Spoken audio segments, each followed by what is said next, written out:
Hello everyone! Naggawa ako ng lasagna mga kaibigan. Sana masarap to. Hindi ko na kayo dinala sa paggawa ko pero ito na siya ang ready to bake na lasagna. Tas dalawa ang gagawin ko mga kaibigan. Ito ang lasagna na nagawa ko na. Sana masarap to. Homemade lasagna.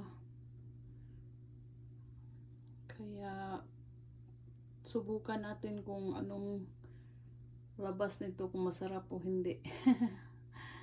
Kaya hindi ko alam din masyadong magawa ng lasagna pero I'll try my best. Kaya ito na ang kalabasan, pero i-bake ko to mamaya. Ipakita ko sa inyo kung ano nito mamaya. Thank you for watching. See you in my next video. Bye for now.